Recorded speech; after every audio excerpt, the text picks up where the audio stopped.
We are live. Islam, everybody. Peace, everybody out there in Facebook land. This is Brother S. Anael-Bey with Ali's Men. And man, you know, the Chinese have a saying. They say, may you live in interesting times. We live in interesting times. This was spur of the moment, but it had to be done. I had to invite my good sister, Sister Ikiesha Al-Shabazz Whittaker, and her colleague, Brother Royce Kinniebrew.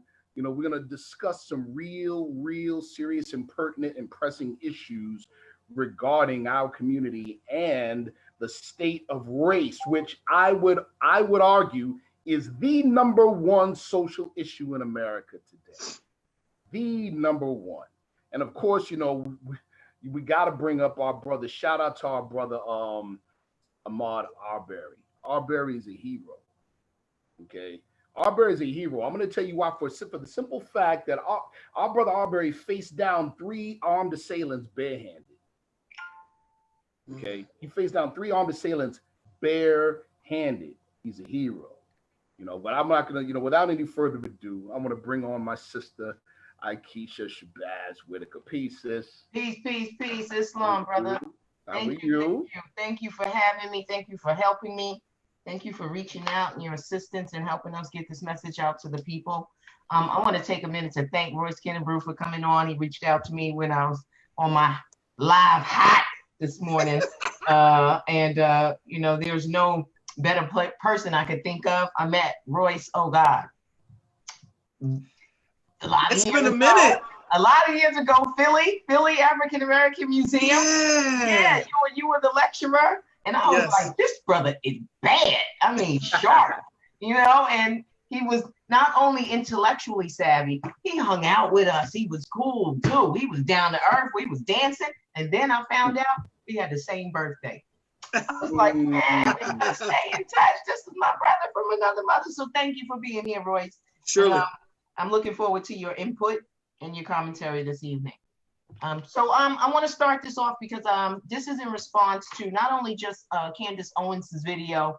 There's another video of a retired detective that's going around as well, and it's wrought with the same sort of misinformation and assumptions drawn out of thin air that have led us down this rabbit hole where we are starting to wonder and assess whether or not race really doesn't matter. Does it really matter in this country? And we have people like the Candance Owens who think that we as a people are in some sort of Pavlovian response situation where we only react to what the news media tells us. Like we don't have any type of intellectual curiosity of our own. We don't have the ability to get information on our own, that we simply just listen to what is being told to us. And then we respond, and that's just not accurate. It's not accurate in any regard. And so I'm here to set the record straight. So what I want to do is how I want to start this off is because I think oftentimes, and I say this many times in my videos, that we suffer from the great forgetting, right? And all too often in our schools, and Royce, you can speak to this, we don't have the type of history lessons that incorporates our real struggle in this country. And that really sheds and highlights how we got to be where we are now, right? It sort of just gives you, they give students, well, you were slaves and now you're not, right? That's much it, right? And now you need to do better because you're not a slave anymore. You know what I mean? And then that's it. And that's it. It's not, there's no conversation about the vestiges of slavery and the vestiges of Jim Crow and things of that nature that have sat on the hearts and the minds of our people for generations. I mean, we have intergenerational damage, right? So to Candance Owens, let me just say to her, first and foremost, this is the woman, the most hypocritical person I think on the planet right now, who, when she was a high school student, sued her school because she received a phone call, a phone call. Somebody called her and called her some racist names. And she was so traumatized by the experience that she not only had to sue the school, but she had to take 6 weeks off.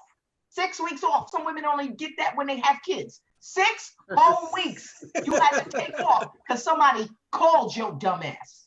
6 weeks. Right. You were so, I can't function. 6 weeks, I don't know what I'm gonna do. They called me a nigger. Your quotes in that was that it was such a traumatizing experience, like to the extent that nothing could be worse than that ever in your life. Mm-hmm. And you have the temerity to then say to us as Black people who have been victimized and brutalized personally, professionally, physically, mentally, emotionally, more than just a phone call, that we don't have the right to feel some kind of way in this country. Right. But it took you 6 weeks on a phone call. From a phone, yeah, sticks and stones may break my bones. But I guess words hurt you. I guess. I don't know. So let me start like this. I want to say, you know, as an attorney, for those of you who know, I'm an attorney in New York. I'm licensed to practice in New York. I am a former prosecutor as well. I was a prosecutor in Manhattan for 5 years. I am a former law school professor, and I'm a current college professor. So academics is important to me. I grew up in the projects, so you know I worked very hard to get where I am. And I didn't get here just by listening to what other people told me at all. So this is just a little, let's take a walk back, right? And Royce, you can jump in on this because I'm going to talk a little bit about Reconstruction, right? Okay. Because Candance Owens, she sort of narrowed her comments to, I want to say, the post construction and Reconstruction era. And spoke about the lynching. Go ahead, Sharif. I definitely want to jump in on that one. Yeah. I definitely want to jump in on Reconstruction. Okay. Go ahead. Okay. So let's go back. Let's start. And there's so many cases. I just pulled a few, right, to take us through a timeline. Let's start back in 1850s when we talk about Celia the slave, right? Talk about Celia the slave, right? We ain't even gonna go all the way back in 14, 1500, 1600, 17. We're not even going to talk about those hundreds of years, right? Well, because it was a little different. There was a shift after Reconstruction that changed some things, right? That's fact. Okay. All right. Let's talk about it, right? Because we need to know. So Celia was a 14-year-old slave who had been bought by this man, Mr. Newsom, I believe his name was. He was a widower at the time. And after a few years, about the time she came 17, 18 years old, she was pretty much tired of being his concubine. He had set her up in the back of the main house and whatnot, and she had 2 children by him. Now, keep in mind that during this time, there were all manner of miscegenation laws. Miscegenation laws are those laws that said Black people cannot marry white people and white people cannot marry Black people. Correct. Okay? Those laws were on the books. Those were established laws. So during this time, this slave owner was availing himself and raping her. Now, understand that as a slave, you had no rights whatsoever. So Celia killed him. One night he came in there. She said, "I don't want to do this anymore." He came in. She killed him, and she put him. She killed him, and she put him in the oven, and then she buried his bones. Right. So she gets arrested, and she says, "Listen, he was trying to rape me. My defense is," and there was a statute on the book at the time that said that if you're a woman, you have the right to defend yourself against the rapist. Correct. But that didn't apply to her because she wasn't a woman. Right. Because she was Black. And my point is because race matters. Race has always mattered in this country. And it will always continue to matter because it's the foundation for which this country was built. Okay? So the court said in 1850, you are not entitled to the defense, the same defense that a white woman would be entitled to. In fact, we don't even recognize when a man violates a slave. That's not rape. That's trespass. Correct. Race matters, right? So we fast forward from Celia the slave because you're not a woman if you're a slave. You don't get and they hung her. Let's be clear about that. They hung her after that, right? You don't get to defend yourself, and that's it for you. Hung her. Okay. Dred Scott. Let's talk a little bit about Dred Scott, because Chief Justice Taney, while now people talk about all the backlash he got as a result of the decision. Right. The words that he used in that case, we cannot turn our eye. We can't turn a blind eye. He was the Supreme Court Justice the highest, the high Chief Justice. Chief Justice, that's right. Chief Justice, the law of the land, right? The supreme law of the land. So now here I go trying to share my screen. Here we go. Wait, look, I think I got it. Y'all bear with me. Ah, y'all see that? Can you see that? Okay. Yes. All right. So this is an excerpt. This is an excerpt from a case that is Naeem versus Naeem. This is a case that was quoted by the Supreme Court in U.S. versus Loving, right? But let me go down because I was talking about Dred Scott. Let me go to Dred Scott. So this is Dred Scott. Dred Scott basically was a slave. When he went to a free state, he said, "I'm free." And they were like, "No, you're not free. Once you're a slave, you're always a slave." And basically, this case stood for the proposition that if you are a slave, if you are descended from Africans who are imported into this country, then you are not a citizen. You are not entitled to any rights. But listen to the language. Let's listen to the language. The question is simply this: can a Negro, that's you, whose ancestors were imported into this country and sold as slaves, become a member of the political community formed and brought into existence by the Constitution of the United States, and as such become entitled to all the rights and privileges and immunities guaranteed by that instrument to the citizen?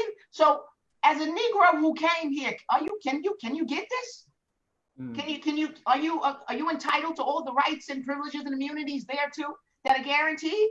The words "the people of the United States" and "citizens" are synonymous terms. They mean the same thing. Same thing. They both describe a political body who, according to our Republican institution, form the sovereignty and hold the power to conduct the government through their representatives. Hold on, let me go down. The question before us is, like we didn't get it the first goddamn time, whether the class of people described in the plea and abatement. Now let me make sure y'all understand. The class of people described in the plea and abatement are the ones I just described. Those Negro people. Of African right. All right, so stay with me. All right. Whether or not those people compose a portion of this people and are constituent members of the sovereignty. We think they are not. And that they are not included. And this is what gets me. They were not intended to be included. Race matters. This is why race matters. This is why race will always matter in this country, because we were never intended to be included. Never intended. Let's go on. So here, on the contrary, they were at the time considered as a subordinate, an inferior class of beings who had been subjugated by the dominant race, and were emancipated and not yet remained subject to authority and had no rights or privileges but such as those who held the power and the government might choose to grant them. Hold on, let me go down because I want to get to the good part. They had for more than a century before been regarded as beings of an inferior order and altogether unfit to associate with the white race, either in social or political relations, and so far inferior that they had no rights which the white man was bound to respect. This is where we at, Aubrey. This is where we get to. This is how we have an Ahmaud Aubrey, right? Because there are white people who still think that Black people have no rights they are bound to respect. None. Okay? So, can I jump in for a hot second? Go ahead, jump on in there. Let me stop. I'll stop sharing this. Go ahead. Here's the deal to connect us from that time period to our time period that maintains the same mental mindset, is that the mindset that you see in that law case, when people started creating their popular culture, their movies, their television, their books, and their plays, they represented the same thing, that people of African ancestry had no rights, that white folks were bound to respect. And it went into the plays, the movies, the television. It goes into Birth of a Nation. Yes. It goes into the minstrels, and it continues on to this very day.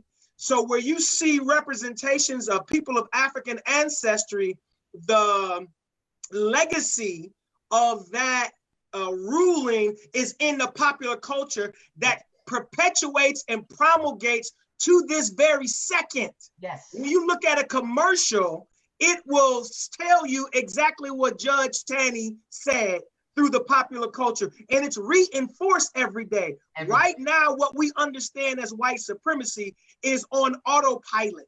We know that there is explicit bias and implicit bias, but right now, through popular culture, what he said, we see every day in the movies and television, and it's reinforced. So people who may not have lived through what Judge Taney said, they're living through the spirit of what he said through the popular culture that you see every day. Absolutely. And that's what I often call vestiges. Yeah. Vestiges, right? People don't seem to understand that just because you take the knife out my back don't mean I'm gonna stop bleeding. I'm still bleeding. You took the knife out, I'm still bleeding. And it's still hurt. Can I jump in for a second? Go ahead, brother. I want to talk, I want to speak to that, to what Brother Kinniebrew just said, and something he said earlier. See, a big thing about what we're dealing with too is the sentiment that Taney expressed from a social perspective. So it's like, it's not just you have no rights we're bound to respect. It's you listen, we're offended that you would call yourself a man. First and foremost. You understand? We're offended at the fact that you would call yourself a man and you would stand up and say that you're equal, not equal with white people, but a man, a human being. To the point where they truly believe that people like yourself, Brother Kinniebrew and myself and others don't exist in the sense of being able to put our finger on the pulse of the actual issue. So you'll hear people say, well, wait a minute. Black people kill white people too. That was all the time. They think we're not intelligent enough to be able to put our finger on the pulse and say, this is not an issue of black on black or white on white or black on white crime, so to speak. What it is, it's not it's not just the matter of the McMichaels murdering Arbery. It's the matter of an entire institution and system that protects them in doing so. Yes, that's right. That's racism. To say institutional racism is to say redundancy, because by definition, racism is institutional. Absolutely. I agree 100%. Yeah. I agree. All right, so we leaving Dred Scott. Let's go. Let's go to the 1924, the Racial Integrity Act. I like shit like that. Like that's crazy. Just, it's crazy to me that anyone could, okay, hold on. I gotta figure out what I'm sharing. No, I'm not sharing that. Select the window, screen, whiteboard. Don't laugh at me, y'all. That's not what I want to share.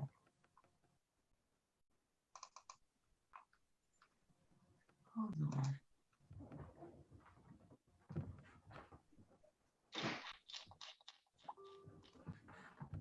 All right, y'all see that? Racial Integrity Act. Okay.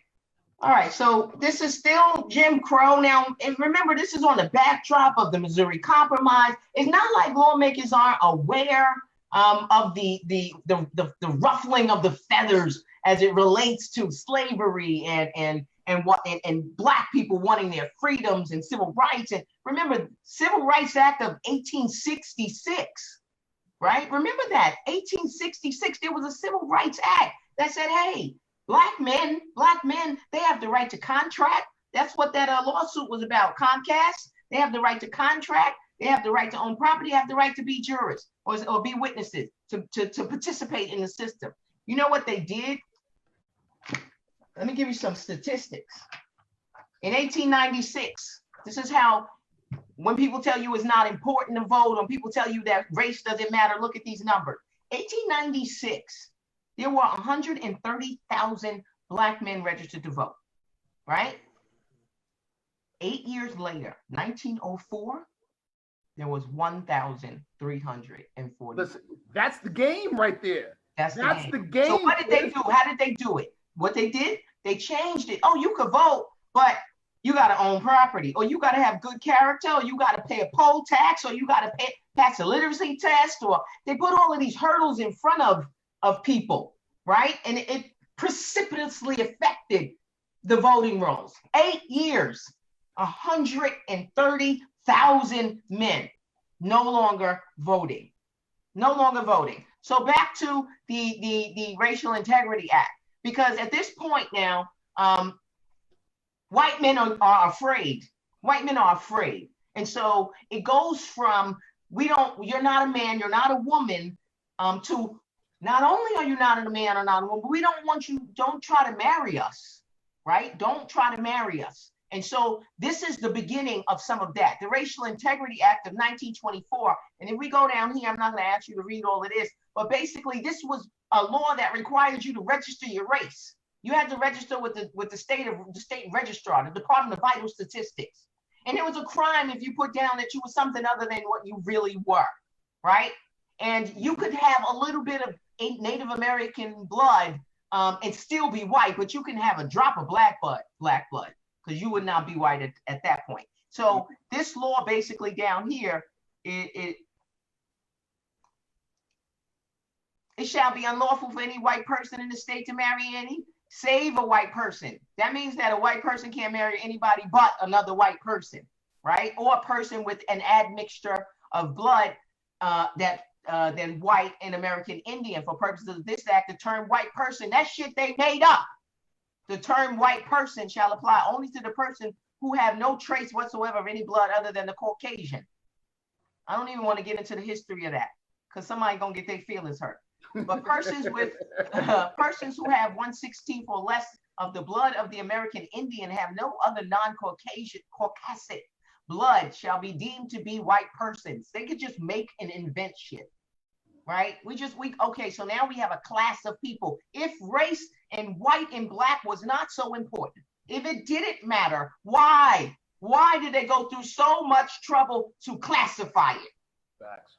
If it didn't matter, Candace, if it doesn't matter, and if you think that it mattered then and it doesn't matter now, then you're mistaken. Let me finish. 1924. Let's keep going, because Jim Crow was in the 1950s. And remember, during Jim Crow, let me just talk a little bit about some of the things you couldn't do. You couldn't look a white man in the eye. That was called reckless eyeballing. Eyeballing. That's reckless right. Reckless eyeballing. Okay, Emmett Till. On the books. Yes, Emmett Till. There was another one, Matt Ingram, right? Another one. He got a bunch of time because he looked at a girl from 75 feet away, and she said that he was, she was afraid that he was going to rape her. He was convicted of that. Convicted. There's another thing. Besides rest, it's called bumptious conduct. Bumptious conduct. You know what bumptious conduct is? You need to know what bumptious conduct is, so you don't find yourself running foul of this. Bumptious conduct is when you don't move out the way when white people are walking down the street. Right. Correct. Okay, so if you see them coming, you're supposed to clear a path, right? And if you don't, that's a crime. It's called bumptious conduct. Jim Crow was all Jim Crow was about creating laws that treated people differently, treated different people differently. Forget about the Equal Protection Clause, no, right? And so let's go to Plessy versus Ferguson, because this is the same type of thing, right? Plessy versus Ferguson was, oh, you know what? It's okay. Y'all could be separate as long as everything is equal. That was the railroad cars that said, you know what? You can ride on the railroad cars. You get to ride in the black section. You get to ride in the white section, and hey, that's fine. That's fine, right? Let me wrap this up with the Neum case, because this is what Loving overruled, right? Remember, in the Loving case, there was a white man and a black woman, and they got married, and then they left the state to get married, and they came back. That was the crime. The statute said you can't leave the state to circumvent our laws. You can't get married here, so you can't leave and get married somewhere else and think you're gonna come back to this state. That's the crime. Right? But they was like, fuck that. We gonna do it. We love. Right? So they did. Here's what the court said. Now, understand a couple of things. Even back then, marriage was held sort of to be a fundamental right. And in order for a state or a government to usurp a fundamental right, they had to put forth some rationally related, legitimate purpose for the statute. Yes. So they had to come up with a reason for why this was necessary. Mm-hmm. Necessary. So let's see what they said. Matter of fact, I think this is NAM. That's the case. I pulled it out. That's what I was starting with. So this is what the Chief Justice said in Neum versus Neum. We are unable to read in the 14th Amendment to the Constitution or any other provision that our great document any words or any intentment, again about intent, which prohibit the state from enacting legislation to preserve the racial integrity of its citizens, or which denies the power of the state to regulate the marriage relations so that it shall not have a mongrel breed of citizens. We find there no requirement that the state shall not legislate to prevent the obliteration of racial pride, but must permit the corruption of blood, even though it weaken or destroy the quality of its citizenship. Wow. Race matters. Wow. It absolutely matters. Now, don't think for a second that this was some sort of a confined thinking. This was the thinking. This was the accepted thinking throughout all of this time.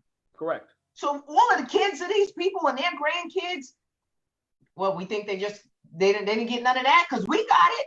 Well, Ikiesha, to your point early on at the very start of this whole live, we're talking about the social fabric of America. Exactly. This is what shaped. Yes, this is the tapestry. This is the tapestry. Exactly. I need everybody to get this book. The blood. I can't. What's your fingers covering? It's called The Bloody Shirt. The Blood Shirt. The Bloody Shirt by Stephen Budiansky. Okay. So to one of the points that you made earlier, again, see this, we need more and more and more of our people to be able to wrap their head around the circumstances they're in today. Right. Or else, see, you have other people who know we don't know enough about the history to be able to put our finger on the pulse of the present problem. Right. Right. Right. There was a European American judge by the name of Albion Tourget during Reconstruction. Right. I'm going to read you what this guy said. He said, first of all, the fact of the matter is this about Reconstruction, Civil War. The South only lost militarily. Let's just get that out the way. The South only lost militarily. What happened to our people immediately after the Compromise of 1877 and then literal military takeovers of entire cities that our people ran without the aid of the federal government who had pulled out is called by historians the Second Civil War, right? This is what Tourget had to say. In all except the actual results of the physical struggle, I consider the South to have been the real victors in the war. I am filled with admiration and amazement at the masterly way in which they have brought about these results. The way in which they have neutralized the results of the war and reversed the verdict ad appomattox is the grandest thing in American politics. They get to control the narrative. It's crazy. Please get this book. Another thing that happened as to the point of the poll taxes and literacy laws and all this other crazy nonsense to keep us out of the polls and to keep us it was to break. See, it wasn't for us to stop us from gaining political power, because after the Civil War and the forced ratification of the 14th and 15th Amendments in the southern states, right? Thousands of our people went to the polls and thousands of our people got elected into office to the point where over 60% of the southern state legislatures looked like us. That was the problem. But in 1877, with the compromise of 1877, that was the rise of the KKK, the rise of the White League, the rise of the Red Shirts. And they literally performed organized military coups on entire cities to take them over. Budiansky talks about over 2,000 of us being murdered at the hands of these groups for only two reasons: color of our skin, or national origin, race, and being duly elected to office. Race and politics. Yeah, that's what it is. Politics. Yep. Crazy.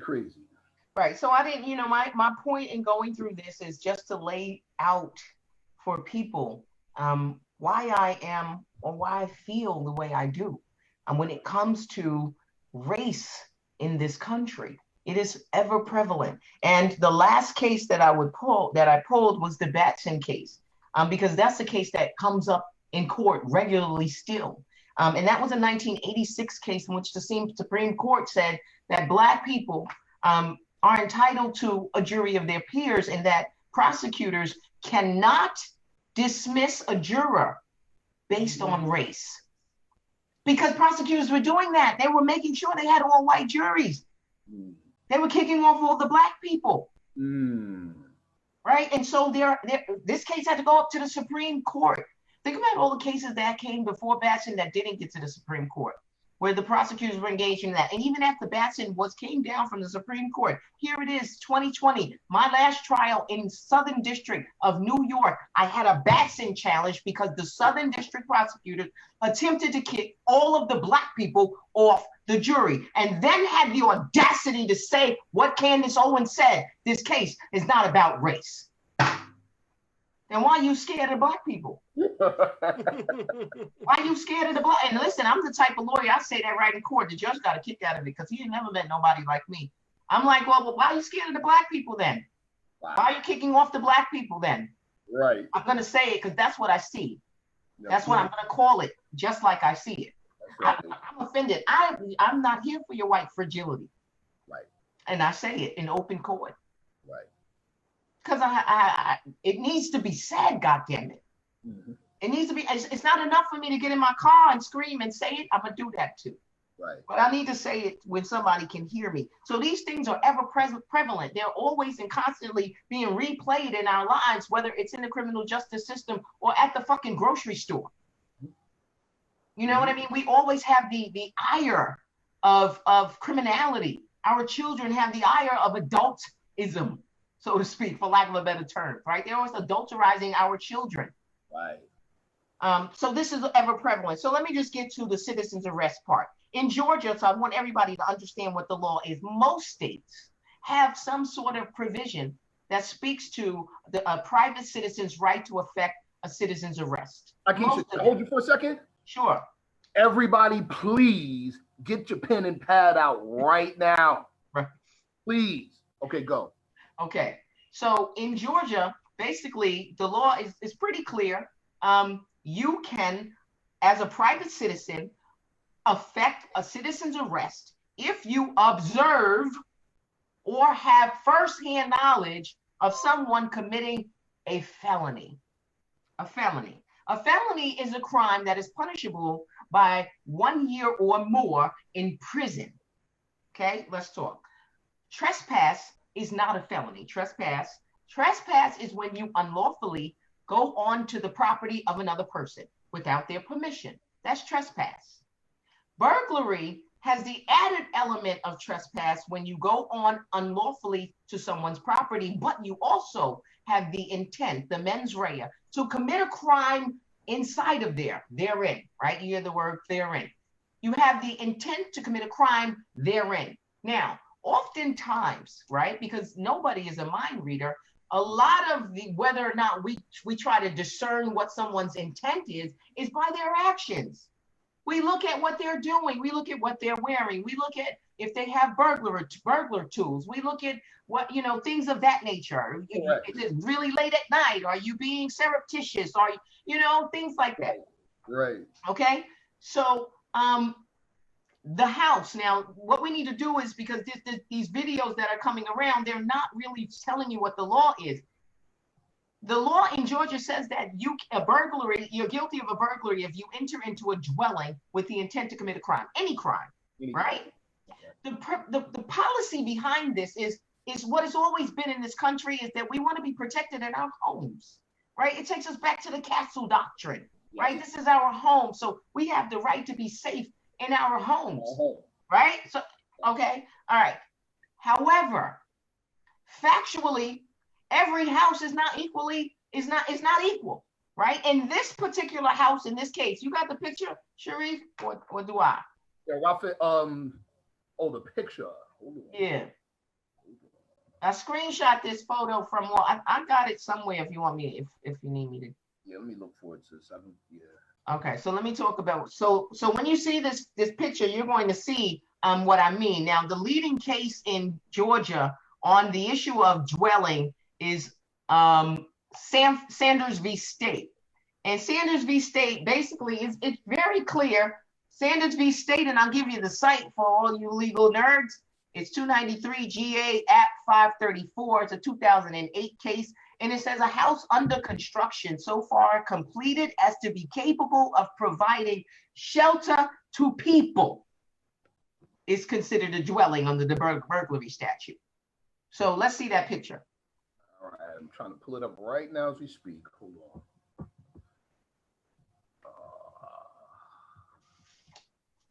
So this is a still from one of the video. I'll do the little intro for it. This is one of the stills from the videos of Ahmaud Arbery. So this is the home that they say he stopped by on his job. He's got on a t-shirt, some shorts, and if you they released the autopsy report, he has on sneakers, tennis sneakers. There's not like I think somebody was like he had on combat boots. Who jogs in boots? He got on sneakers. Even the medical examiner said he had sneakers on, and he was shot three times, twice in the chest and once grazed in like the hand area. Okay, so they did not witness 911 callers who said they saw him enter. They did not see him commit a crime. Nobody reported seeing a crime. The Mick, whoever their names are, Mick whatever, those guys, the Mick Jokers, they did not see this. They didn't see him stop at this house. They saw him run past while he was jogging. They called 911 and said, he looks like someone from a surveillance video that they had seen before. Mind you, news reports said that there were no reports of burglaries in the community in recent weeks. That was bullshit. There was no reports of that. There was none of that. They weren't on, trying to protect their community from this rash of home invasions. That was not true. Yeah. Now, the fact that they told this young man's mother that he was killed during a burglary in which the homeowner shot him. Correct. That is what he told his parents. That's what they told his parents. Right? Wow. So this detective who has the audacity to get on here and talk about how they had GBI was on the scene and they had this person on the scene at the time, They had all of their friends on the scene. So do you really think that I'm not questioning the integrity of any investigation? Absolutely. Okay? They had their friends on the scene and they were going to make sure that these people didn't get arrested. And guess what? It was working. Yeah. It was working. It was working for 3 whole months. That's fact. It was working. So we've got these Mick Jokers. They don't see a felony, right? But they decide to pursue him. Now, understood, let's say, I'm gonna give them the benefit of the doubt. Let's say they thought he was a burglar. Okay. And they said, you know what, we're gonna make a citizen's arrest. It's 3 of you. It's 1 of him. He has no visible weapon. Why are you grabbing your gun? Here's the law in Georgia. As a citizen, you do not have the authority to use deadly force to effect your citizen's arrest. That's a fact. Let me say that again. That's right. You do not have the right to use deadly force to effect a citizen's arrest. So taking your gun, even in an open carry state, violates that law. Now, we know from the video that Travis McJoker was out of the truck when Aubrey was running and went to the right of the truck to avoid him because he was on the left. And then he came around to the truck. At that point, he's got a shotgun pointing at him. Should he have kept running and let them shoot him in the back? Or should he try to defend himself? Now, self-defense is not available for all people. You do not get to invoke the self-defense doctrine if you are the initial aggressor. Mm. You are the initial aggressor. You can't go around starting fights with people and then when you get your ass whooped, you want to shoot somebody. Right. That's not how it works, right? That's not how it works, okay? You don't get to avail yourself of self-defense if you started the shit. Right. Okay, that's the only, I got to say it the way people, I got to put it where the ghost can get it, right? You don't get to do that. So you standing outside of your truck with a shotgun pointed at someone, you don't have the right to do that. At best, with a citizen's arrest, what you had the right to do was follow him. That's it. Follow him. and tell the police where he's going. I'm going to follow him, and he's going down this block and be there when they come and arrest him. That was the most you were authorized to do. Correct. Period. Period. And to think that race didn't play a factor in this is so misplaced, because there is no one who could convince me that if Aubrey was a white kid, that they would have jumped in their trucks with shotguns and chased him down. No way, wouldn't happen. That's a lie. That's a lie. I'm not buying that. No. Not gonna do that. That's right. That's right. I'm not gonna buy that. I'm not gonna buy that. That's right. So that's my point on that. You want to add something on that? Go ahead, Royce. Well, I'm listening, and the underlying premise on what you were saying in regards that race matters. It matters. There was a Facebook post from a group that the McJokers were in, and it said that the McJokers were trying to protect their community, and that the gentleman that got shot only had to follow simple requests. Oh yeah. And so two of the points that I wanted to make was that one was that if a person is unarmed and the only threat that you can see, if he's in gym shoes and shorts and doesn't have a weapon, the only threat that he has that makes you want to grab a weapon is the skin color. Yeah. That's the threat. And my point was that it is the power of popular culture images that continually promulgate African-American men as violent, as crazy, as the angry Black man. So when these situations occur, for you, it seems reasonable for you to be on equal footing with that Black man, because fear has already been instilled in you. You need to have a weapon for it to be equal, because you find him a threat. Yes. And the other point was that they said that he just had to comply with the request. Can't you hear Taney? Can't you hear Taney? Can't you hear It's crazy. Yes. It's because it's like, it's this patriarchal belief that we are the boy, that we are the gal, that we are the property, that we are the second-class citizens that have no right, that a white person must respect. And that soon as he got a shotgun, and then you're going to stop and talk to him. I don't know anyone who's going to allow a person with a shotgun that right then it becomes fight or flight. Right. And that's what Brother Arbery tried to do, because he saw that his life was in danger. That's right. And so he went to try to grab that gun, and the brother got shot and killed, right? Because he was put in a situation where his base human instincts of survival had kicked in. But in any instance, he was not the aggressor. He had done nothing illegal, even if it was trespassing. It did not warrant that he would be shot and killed. And so the race always matters. Always matters. People talk about that we live in this post-racial, that we live in this society. It isn't true, right? And here's one of the explanations that I give for that, is that people like to cherry pick Dr. King's speeches. And so they'll take this I Have a Dream speech, and they'll talk about he wants to live in a country where his kids are determined by the content of their character and not the color of their skin. And so people cherry pick that. Right. And so then when white people talk about race, they believe that just the mere mention of race, then we are racist because we mention race. Yes. No, we are not racist, because race is using race for power and control and suppression and oppression.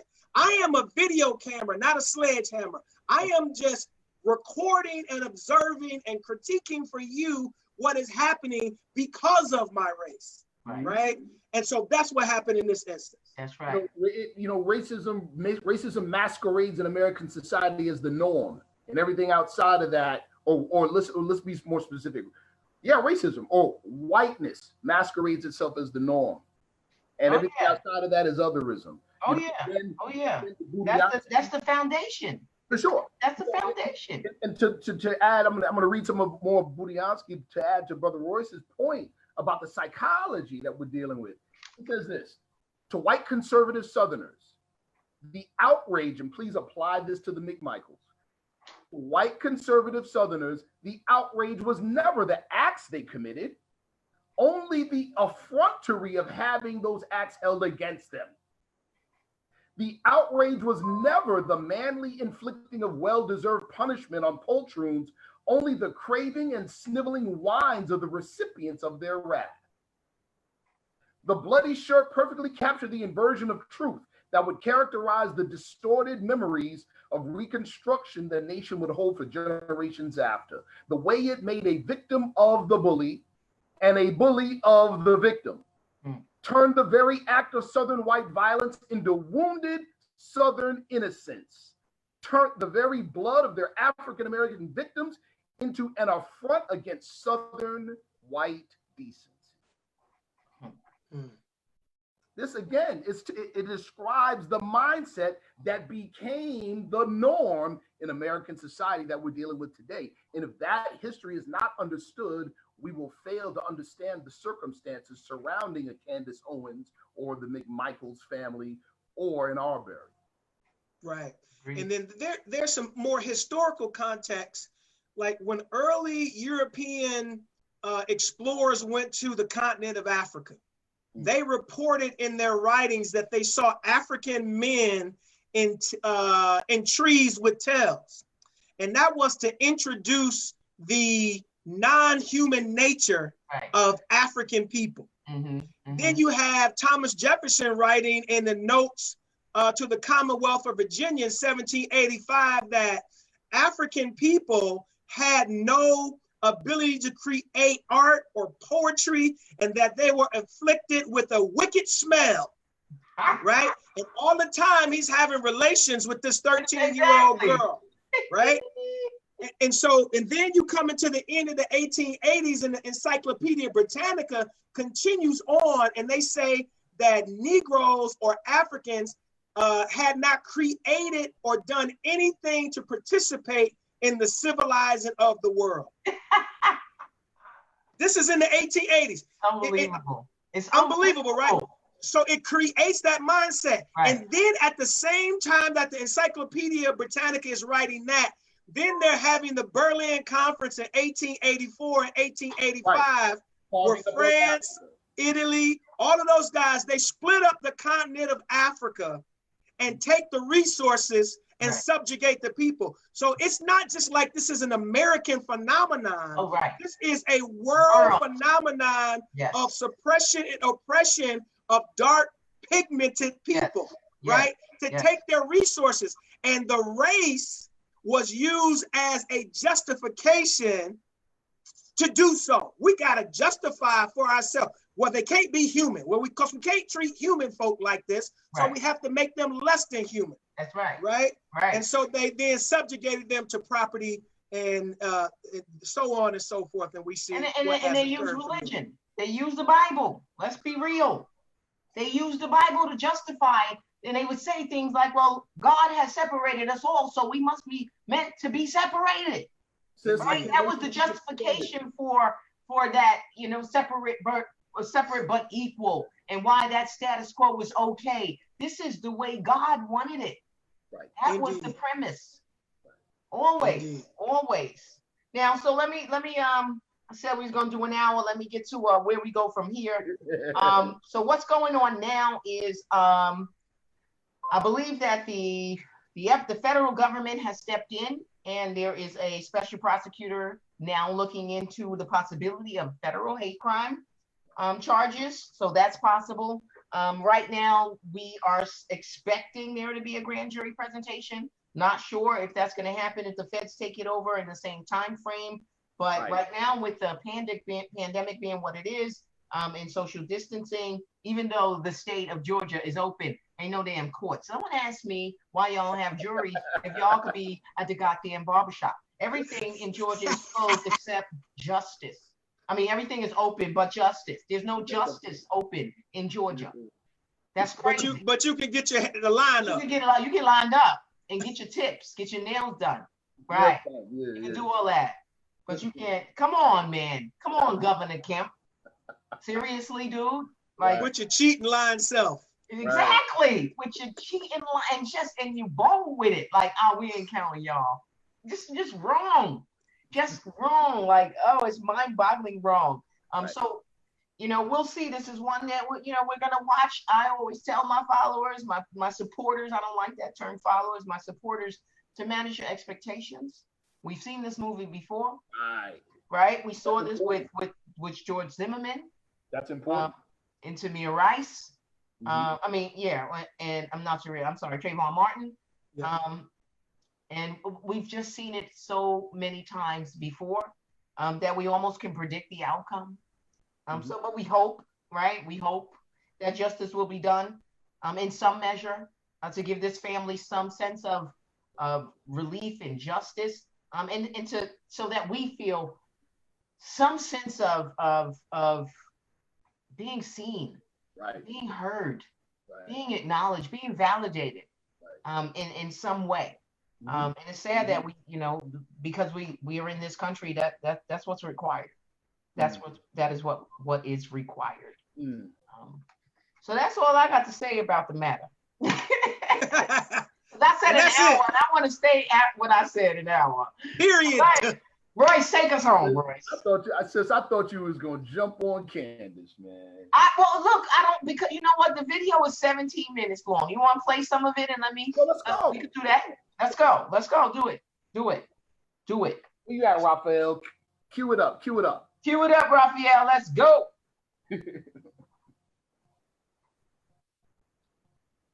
And the thing that I want you to recognize about Candance Owens, it's only certain people that she'll get on stage with. She won't get on stage with nobody that knows history, no intellectual, articulate Black folk. Right. I mean, I love my rappers, I love my pop culture icons, but I'm not looking for T.I. to take care of the bear. To take care of the bear for her comments. Thank you. Or Charlemagne the God. No, thank you. Not quite. I love him. Yeah, but he can't speak for me. Yeah. He's not going to ask the questions I'm going to ask. Yeah. Sure ain't. He just, it's just not going to happen. He doesn't have the that Candance educational training. Okay, I think we're getting to it right now, people. Here we go.